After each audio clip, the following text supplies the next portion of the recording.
Hola, ¿cómo está? Muy bien, muy bien. Gracias. Bienvenido, bienvenido.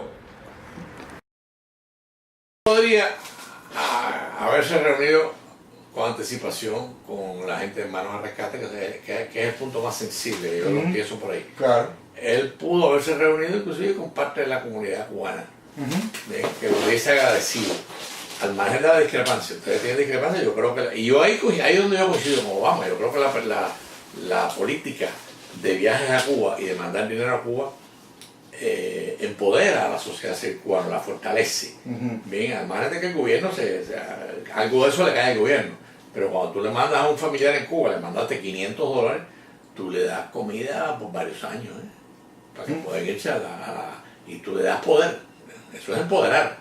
Entonces yo estoy de acuerdo con esa política, sin embargo eso aquí es muy criticado, porque si el gobierno se queda, el gobierno sí se queda con una parte, claro, yo voy a las tiendas estatales, pero ahí compro, ahí vivo yo mejor. Bien, entonces yo creo que todo esto pudo haberse explicado mejor, pero no, Obama no, digo, yo no soy demócrata, ni soy republicano tampoco, pero creo que ha sido un gobierno pésimo, entre otras cosas porque no tiene comunicación con la gente. ¿Cómo tú te explicas con un seguro de salud como el que tiene en estos momentos el país, el Obamacare, que este país lo pide a gritos, o lo pedía a gritos? Lo necesita. Lo necesita y la mayoría del país está en contra. Problema de comunicación. Es un problema comunicacional en este gobierno gravísimo. Alberto, muchos hablan del legado de Obama.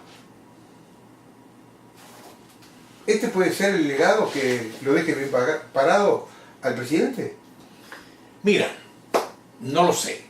Realmente en mi educación periodística siempre he tratado de no predecir, o sea, la predicción no es periodística. Evidentemente es una política osada y yo creo que mal planteada. ¿Osada por qué? Porque el diferendo Cuba-Estados Unidos se ha centrado durante más de 50 años en el famoso bloqueo. Bloqueo que es una ficción, no hay tal bloqueo. Embargo, no bloqueo, embargo. Embargo, pero bueno, le llaman bloqueo cuando no lo es. Un bloqueo es como que te ponen no 4 buques ahí apuntando. No, utilicé la palabra Okay. por semántica, pero no es bloqueo. Sería un embargo. Y tampoco es embargo, es una ficción de embargo. ¿Por qué? Correcto. Estados Unidos es el quinto proveedor de granos y de productos a Cuba, alimenticios a Cuba. ¿Cuál es el embargo a Cuba? Si Estados Unidos le manda arroz, le manda grano, le manda frijoles, le manda maíz. Funcionarios de Estados Unidos viajan a Cuba. Viajan a Cuba A hacer negocios. A hacer negocios. Entonces, yo creo que ese diferendo alrededor del embargo fue un error. Yo creo que fue un error. Obama tiene la osadía de eliminarlo, creo que lo hace mal. Creo que lo hace mal porque tenía que haber tomado algunas medidas de entendimiento con la comunidad cubana. Claro, la comunidad cubana tiende a ser republicana y tiende a ser anti-Obama. Y entonces eso explica un poco, bueno, puede explicar, pero al margen de que pueda explicar, yo creo que ellos tenían la obligación de reunirse con la comunidad cubana, con las instituciones, con las madres de los muchachos que murieron en Hermanos al Rescate, en las avionetas, y no lo hicieron. Y es una de las características de este gobierno, comunicar muy mal el seguro de salud. El seguro de salud es una cosa que este país pide a gritos. Sin embargo, la mayoría del país está en contra del Obamacare. ¿Cómo nos explicamos eso? Bueno, por falta de comunicación. O sea, hay una comunicación pésima por parte del gobierno del presidente Obama con la sociedad norteamericana. ¿Cuál es el legado? Si el legado va a ser, no lo sé, yo creo que, ni creo que sea el Obamacare tampoco. O sea, precisamente por eso, porque han sido mal comunicados, mal instrumentados. Yo creo que Estados Unidos tenía que quitarse este diferéndum alrededor del embargo. El porqué ahora tiene dos explicaciones. Una, La Habana, y la otra, Washington. Washington necesita quitarse de arriba, o le conviene quitarse de arriba las reuniones anuales en Naciones Unidas contra el embargo. Por supuesto, el embargo no se ha quitado, ni Obama ni el presidente Obama puede quitarlo. Obama lo que puede hacer es flexibilizar medidas para aliviar los efectos del embargo, Bien. que es lo que ha hecho. Sí. No lo puede quitar. No, eso es potestad del Congreso. Bien, entonces, pero además yo creo que con esto se quita esa presión, porque en estos momentos ya no es el gobierno, o sea, el gobierno ha hecho todo lo que puede hacer, no puede hacer más nada. Se quita de arriba la presión de Naciones Unidas, se quita de encima la presión de América Latina, se quita encima la presión de Europa. No nos olvidemos que la última ocasión que se discutió el embargo en Naciones Unidas, nada más que 2 países, o un país votó con Estados Unidos, que es Israel. Sí, el único. El único. Sí. Antiguamente votaban 1 o 2 más. O sea, eso parece que no, pero eso en política es pesado. O sea, es una potala, como decimos nosotros. El mundo está en contra. El mundo está en contra. Entonces, yo creo que Obama y su gobierno, en eso yo creo que es una medida inteligente. Bien, bueno, vamos a aliviar este peso y vamos a pasarlo del lado allá. O sea, en este momento, con lo que Obama anuncia, hay que ver si Raúl Castro, el gobierno de La Habana, es capaz de asimilar lo que Obama anuncia. En este momento hubo un intercambio de prisioneros, yo creo que ahí hubo un error de planteamiento. Pero son varios los errores ya. No, son varios, pero este para mí es el error más sensible. Si tú tienes que soltar a los 3 espías, donde hay familiares afectados por la muerte de los aviadores, de hermanos al rescate, tú tienes que buscar una vuelta para aliviar la sensibilidad que va a provocar el intercambio de esos prisioneros. Tienes que buscarla y no la buscaron. O sea, no la buscaron. Eso se hubiese aliviado reuniéndose con los familiares, tratándoles de explicar las bondades de su política, tratando de buscar, por ejemplo, que el efecto de allá hubiese sido mayor. ¿Qué quiero decir con esto? Yo creo que Obama tenía que haber exigido la liberación no solamente de 53 prisioneros cubanos, de todos los prisioneros cubanos. Eso hubiese sido un palo de efecto. O sea, sí, soltamos los espías, pero hemos liberado 180 presos, que es lo que es 180, 200, 250, los presos que hay en Cuba actualmente. Sí. Ahora, Alberto, este es un país de leyes. Este es un país de leyes. Si bien hay antecedentes de liberación de prisioneros en otras oportunidades en la historia de Estados Unidos, yo concibo esto que sucedió en un país como Cuba, donde de repente sabemos que la justicia la maneja el gobierno, el jefe de turno. Claro. En Estados Unidos no se concibe a esta altura del siglo XXI que el presidente Obama haya pasado por encima de los jueces, de la justicia de un país caracterizado como país de leyes y haya liberado arbitrariamente a 3 prisioneros. ¿Cómo ves ese punto? No, yo ahí tengo una visión distinta. El presidente de este país tiene facultad para Tiene facultad, pero no respetó la ley. La ley que esos prisioneros están presos de por vida. Claro, había uno de por vida, los demás no. Sí. Había uno de por vida. Pero esa facultad bien explicada, bien expuesta. No ha firmado ninguna exoneración. Bueno, todavía no hay nada firmado. Tiene que haber algún documento de exoneración del delito. No se ha hecho conocer. Bueno, no se ha hecho conocer, pero si no, no puede salir de la cárcel. Tiene que haber esa es la pregunta. Una amnistía o un perdón presidencial, que eso lo han hecho muchos presidentes. Hasta el día de hoy no se conoce que Obama haya firmado ningún perdón. Yo creo que tiene que haberlo hecho. Porque él estaba también resolviendo un problema muy grave para este país. Y me refiero a Alan Gross. Sí. El problema de Alan Gross, ¿por qué es grave? Es grave porque Alan Gross es un error de la política del Departamento de Estado, de USAID. O sea, hoy renunció el titular de USAID. Claro, el responsable de USAID.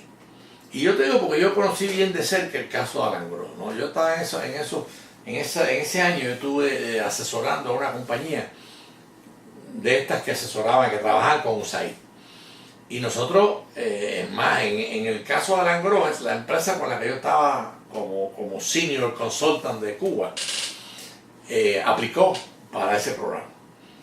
Y cuando se lo dieron a esta empresa, nosotros se lo dijimos: no violen la ley de Cuba, no porque no, la ley de Cuba no es tan arbitraria que pudiera ser violada, pero en estos programas, que además son públicos, porque estos programas es parte de una información pública, todo el mundo tiene acceso a estos programas, a los que aplican. Violar la ley cubana le da al gobierno cubano la justificación Todas. que le dio con Alan Gross. Claro. O sea, ellos podían haber hecho lo mismo con algún cubano que colaborara con la empresa sin mandar a un funcionario norteamericano a Cuba. Y nosotros se lo dijimos a USAID y mandaron a Alan Gross, y por supuesto, Alan Gross hizo como 5 o 6 viajes a Cuba. Sí. Sí. Él dice que ignoraba todo, ignoraba que estaba de alguna manera cometiendo una violación. No, la responsabilidad última es de USAID.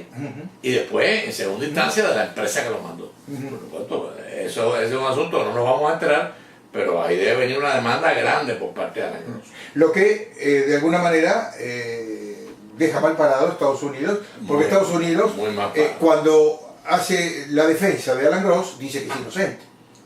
Sí, no, es cierto que es inocente, porque por su inocencia personal. No, porque además en los únicos 2 países del mundo que es delito lo que hizo Alan Gross es Corea del Norte y Cuba. Está bien, pero en Cuba, es delito. Pero en Cuba es delito. Entonces, es una responsabilidad de USAID. Obama, con este intercambio, se quita de arriba el problema de Alan Gross, resuelve el problema de Alan Gross. Y claro, pasó por encima, que yo lo digo en mi acercamiento al problema, pasó por encima porque el Estado se preocupa más del Estado que del ser humano, lamentablemente. Y pasa por encima de un hecho muy sensible, que estos espías tienen muertos. Tienen muertos por su espionaje. Sí, sí. Y entonces yo creo que eso fue un error que se pudo haber aliviado, pero bueno, ya no tiene remedio, ya lo hicieron así. Queda por ver. Ahora, Alberto, ¿es inocencia del presidente Obama, de su equipo, que lo llevó a este acuerdo con Raúl Castro, cuando el señor Raúl Castro no se compromete a cambiar nada en Cuba? No hay nada establecido si va a instaurarse la democracia, si va a hacer cambios rotundos de rumbo. No, yo diría más. No hay nada. No, yo diría más. Raúl ratificó cuando habló. Sí, lo dice en su mensaje. Y a los minutos habló, él ratificó que ellos no han concedido nada, ratificó el sistema imperante en Cuba. Señor. O sea, que hubo una ratificación del desastre dictatorial cubano. ¿Y cómo hay que tomar eso? Bueno, en cuanto a juzgar el cómo y el por qué Obama llega a este punto. Bueno, eso hay que tomarlo primero con una arrogancia y una petulancia de Raúl Castro, pero por otra parte ya pasamos, en la conversación ya pasamos por 2 hechos muy importantes para Obama, que Obama se quita de arriba a Alan Gross, como gobierno. Alan Gross era un peso pesado, sí. Era una potala. Y lamentablemente estaba casi al borde de la muerte. Y además, aunque yo creo que se exageró en eso, pero bueno. Yo lo vi bastante bien. No. Yo tengo información de cerca de Alan Gross y toda la parafernalia, por decir algo, de su enfermedad, no es cierta. Salvo los dientes, se lo vio bastante bien. Salvo los dientes, se lo vio muy bien. Pero bueno, eso tampoco aporta nada al caso. Obama se quita el tema de Alan Gross y se quita o alivia el tema del embargo. Ajá. Bien, ahora el embargo es el Senado, y que Cuba sea capaz de entender, que yo creo que no lo va a entender. Es más, recientemente hubo unas conversaciones que se interrumpieron en La Habana con la Unión Europea. Y Raúl Castro las interrumpe porque el canciller español le plantea al gobierno cubano que ratifique los pactos de derechos humanos y los pactos contra la tortura. Y eso aparentemente tan molestó a Raúl Castro que el canciller español, Margallo, se fue de Cuba sin que Raúl Castro lo recibiera. Tal cual. O sea, casi un desplante. Casi le tiró la puerta en la cara. Y se han interrumpido las conversaciones. O sea, a mí me sorprendió que después de eso surgiera esto. Claro, esto se venía cocinando hace 2 años. Pero me sorprendió porque, obviamente, eso de que el gobierno cubano no ha dado nada a cambio, yo creo que tampoco es cierto. El gobierno cubano suelta a su gran carta, que es Alan Gross, lo suelta a 53 presos y suelta a un espía norteamericano que llevaba 20 años preso. Lamentablemente en Cuba hay 2 altos oficiales de la inteligencia cubana que aparentemente colaboraron con la inteligencia norteamericana en el caso del Pentágono, a la puertorriqueña que cogieron espiando en el Pentágono, y el caso de la Red Avispa. Sí, ¿cómo es que? Ana Belén. Ana Belén, sí. Entonces, de los dos agentes cubanos, altos oficiales cubanos de la inteligencia cubana, aparentemente sueltan a uno de los dos, a Sarnoff. O sea, el famoso agente misterioso, parece que es Sarnoff, eso tampoco se ha aclarado. No se sabe todavía. Pero hay un segundo, que es Ernesto Borges, que es un muchacho joven, alto oficial de la seguridad, que se decía que era el que había informado al FBI sobre la Red Avispa. Entonces, de los dos, nada más que se habla de uno, cosa que a mí me llama la atención. Me llama la atención que el gobierno de Obama en la negociación no haya exigido, porque yo, si lo sabe Alberto Müller, que es un simple periodista, lo tiene que saber la inteligencia del gobierno de Obama. Pero pareciera ser que hay muchos puntos oscuros que el presidente desconoció. Bueno, este es un punto oscuro. Este es otro. Este es otro. Igual que la sensibilidad con hermanos al rescate, donde hay familiares que perdieron a sus hijos. La sensibilidad con el tema de que no solamente hay un agente misterioso, hay dos. ¿Por qué se habla de uno? No lo sé. A lo mejor Cuba le dijo, no, de este no podemos negociar el segundo. Pero bueno, esas cosas hay que presionarlas, porque Cuba, yo creo que Cuba estaba tan apresurada por los espías como Obama con Alan Gross. O sea, yo creo que había una igualdad de intereses ahí. Yo creo que los dos tenían mucha ansiedad de resolver el problema. Obama también tenía ansiedad de resolver el tema del embargo. Creo que no lo resolvió totalmente, pero lo alivió. Ahora, más allá del embargo y más allá de toda la situación, evidentemente Cuba se vio arrastrada desesperadamente casi a llegar a este acuerdo. Por los resultados son todos favorables para él. Pero se quedó sin el ancla de Venezuela, que está en una situación de crisis. Qué bueno que me hayas planteado eso. También sin el otro brazo que lo ha ayudado muchísimo, Rusia, que está prácticamente en la quiebra. Qué bueno que me hayas planteado eso. Pues yo creo que atrás de este acuerdo, atrás de este acuerdo Cuba, Estados Unidos, Obama, Raúl Castro, como la queramos llamar, yo creo que Cuba, que ha demostrado tener un ojo avisor muy sensible y muy inteligente. Perceptivo. Muy perceptivo. Sí. Yo creo que Cuba, ante la posible hecatombe de una crisis económica venezolana que está a las puertas o al doblar de la esquina, como decimos nosotros, el negociar con Estados Unidos en este momento para Cuba es un alivio. Pero una crisis económica que se va ampliando cada vez más, porque tenemos el problema de China, el problema de Japón, el problema de Europa, el problema de Rusia, Venezuela y América Latina. O sea, el mundo está en llama y el único que emerge como El Salvador es bueno, porque Cuba ha tenido, yo lo decía en una entrevista ayer, Cuba ha tenido la habilidad, primero Fidel Castro y después Raúl Castro, de toda la historia de la Revolución Cubana ha estado subvencionada por alguien. Sí, claro. Primero por la Unión Soviética. Sí. Y ahí estuvieron casi 35 años. Se derrumba la Unión Soviética y aparece Chávez, aparece El Salvador bolivariano y llevan 15 años viviendo de Venezuela. Pero claro, ahora viene la crisis petrolera por la producción. Estados Unidos se convierte en el gran productor de petróleo del mundo. Por una parte, los sauditas le están pasando factura a los rusos, a los iraníes y a los venezolanos. Porque eso es una cosa que se comenta poco. ¿Por qué Arabia Saudita deja la producción flotante, que es la que ha hundido a los precios, además de la producción norteamericana? O sea, hay dos factores principales en la caída de los precios del petróleo. El fracking americano, o sea, el impulso a la producción norteamericana de petróleo, que en este momento Estados Unidos se convierte en una pieza clave petrolera en el mundo, que no lo era hace 5 años. Sí, señor. No lo era hace 2 años. Sí, sí. La producción ha explotado gracias al fracking. Entonces, los sauditas, esto nos apartamos un poco del tema, pero bueno, pero todo hacia el fondo. Los sauditas, que son sunitas, le están pasando la cuenta a los chiitas. Irán es chiita, Rusia es chiita, aliados con Siria, con los alawíes de Siria, que son chiitas, y Venezuela, que ha sido más bien un protector de la rama chiita del mundo musulmán.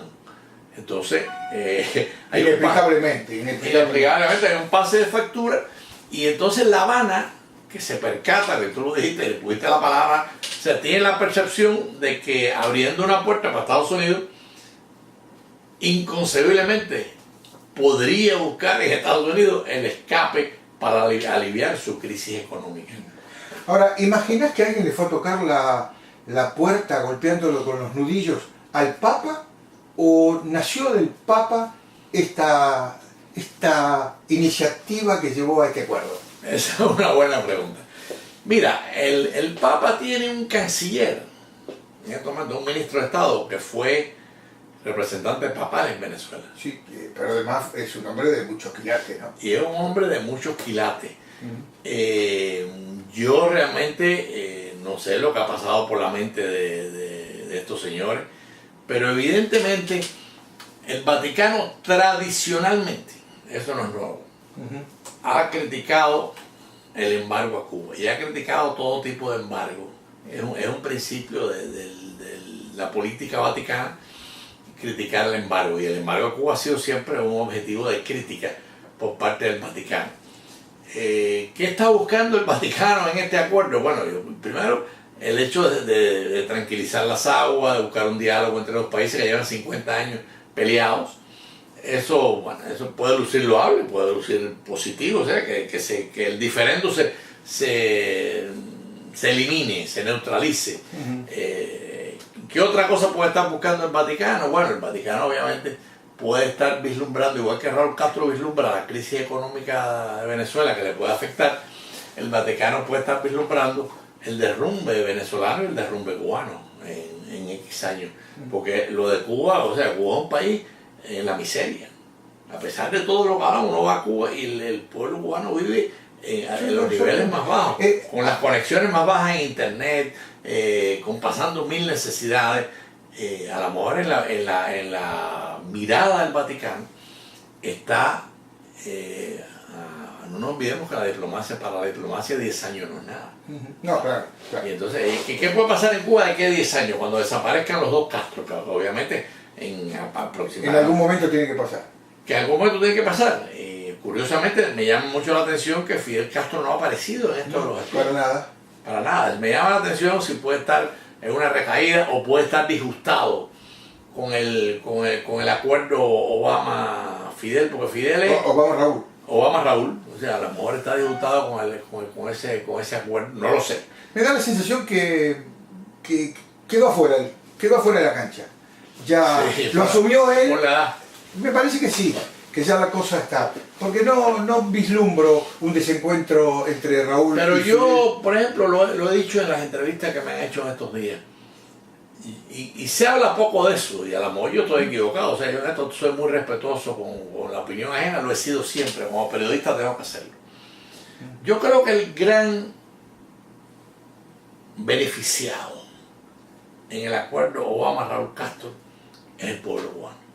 Yo sé que eso algunos aquí no lo entienden, pero por ejemplo el hecho de que se puedan mandar más remesas a Cuba, en un país que está en la miseria, el hecho de que se puedan mandar artículos de construcción, un país que tiene un déficit de casi 1 millón de viviendas, el hecho de que se pueda mandar a Cuba equipos de comunicación, teléfonos electrónicos, todo ese ensamblaje de productos relacionados con el internet. No creo que lleguemos al teléfono satelital, porque sería una paradoja casi burlona que la tecnología soltemos a Alan Gross y en el acuerdo se pueden mandar los artículos que provocaron que Alan Gross cayera preso, ¿no? Pero bueno, en política pasa cualquier cosa, puede pasar cualquier cosa. Pero hay una situación que hay que asumir. Cuba, por ejemplo, tiene una gran base de esperanza en su desarrollo económico apoyado en el turismo. Y el turismo, en Cuba no hay nada. Cuba es bellísima, Cuba para ir una semana está bien, pero después el turista necesita otras cosas. Bueno, es que ¿No es cierto? No hay internet, no hay tecnología, no hay condiciones. no hay infraestructura. Bueno, le pasa también al proyecto de Mariel, la famosa, el tema Mariel, el famoso puerto. mucho se habla, pero poco aparece. Al final de la jornada no hay nada. Igual que el inversionista extranjero que va a Cuba es como el turista, es el turismo pobre. es un turismo marginal, porque Cuba ni tiene condiciones para el turismo, ni tiene condiciones para el puerto de Mariel. O sea, no las tiene, no las tiene. O sea. Entonces quiere decir que, por ejemplo, esto de que se habilita, de que ahora alguien puede ir a visitar Cuba, puede ir con su tarjeta de crédito, con su tarjeta de débito, todo bien. Pero cuando llegas a Cuba, no hay nada. No se puede comprar nada. Yo me acuerdo de mis primeros viajes a Cuba, allá por los años 80, una computadora que no existía en Argentina me la compré en Cuba. Pero hoy aquí no. Hoy, en este tiempo, Cuba no tiene nada que ofrecerme. Entonces, ¿cómo se va a fomentar el tema del turismo? Que es una de las grandes posibilidades de recuperarse económicamente. Bueno, por eso hablábamos que yo creo que atrás de este acuerdo que ha creado la conmoción que ha creado, está la percepción cubana de una crisis que se empeora. Me refiero a su crisis que se empeora. Cuba es un país envejecido, Cuba es un país sin vivienda, Cuba es un país sin alimentos, Cuba es un país que no produce. Cuba está importando papa. Un país que tenía al año tres cosechas de papa por su clima. Cuba está importando papa. Los campesinos no quieren producir. Entonces, frente a ese negocio, frente a ese fenómeno, más que negocio, un país que no tiene la infraestructura turística que requiere para competir con Puerto Rico, con México, con Santo Domingo, no la tiene, a pesar de la belleza de Cuba. ¿Quién le puede dar a Cuba? ¿Quién le puede dar a Cuba esa infraestructura? Que Cuba vuelva a cosechar 3 cosechas al año, no solamente de papas, sino de frutas y de malanga, que Cuba pueda rehabilitar su industria azucarera. ¿Quién le puede facilitar a Cuba? ¿Quién es en este momento el país? Lo era, pero ahora con el petróleo Estados Unidos ha vuelto a ser el gran líder, no solamente político, el gran líder económico del mundo. O sea, la tecnología. El obligo que hoy sale a la superficie. Entonces, eso yo creo que está en la consideración cubana. ¿Te parece? Para este acuerdo. Pero ¿quién le va a dar crédito a Cuba? ¿El gobierno americano? Bueno, a la hora, como dicen los cubanos, a la hora de los mameyes, si el gobierno cubano le dice, te doy crédito, pero tienes que hacer esto, a lo mejor lo hace, no lo sé. Alberto, se nos está terminando el tiempo. Yo veo contentos a Cristina Kirchner, a la presidenta de Brasil, al presidente de Nicaragua, a la gente de Bolivia, a Ecuador, veo contento a Maduro, todos los felicitan a Obama. Y eso me da un tufillo de izquierdista muy... Pero déjame añadirle algo a eso. La última encuesta, el 75% del pueblo norteamericano está de acuerdo con el acuerdo Raúl Castro-Obama. ¿Dónde sacaste eso? No, eso estaba, búscalo. ¿75% está de acuerdo con este...? En las primeras mediciones que hizo CNN, aparece un porcentaje altísimo de pueblo. Bueno, pero CNN... Bueno, son mediciones. La Unión Europea está de acuerdo. Sí, todo el mundo está de acuerdo ahora. La ONU está de acuerdo. Sí. Entonces... Menos los republicanos, todo el mundo está de acuerdo. Bueno, algunos, no te olvides que Alain Gros viajó de Cuba a Estados Unidos acompañado de Flynn, un senador republicano. Sí, señor. Porque esa es otra cosa. Aquí hay unos cuantos senadores republicanos en estados agrícolas que están a favor de lo que Obama acaba de acordar. Pero claro, si están haciendo negocios con Cuba. yo creo que el acuerdo Obama-Raúl Castro tiene mucho más apoyo de lo que nos imaginamos. Sí, está bien. Creo que tiene apoyo. Con excepción de la comunidad cubana, que se sintió dolida con razón, porque debió haber sido informada con anterioridad y no lo hicieron. Pero no te queda el sabor amargo que te acabo de describir de la izquierda internacional coincidiendo con Obama. Teniendo en cuenta todo lo que conocemos de Obama, su pasado, su formación política.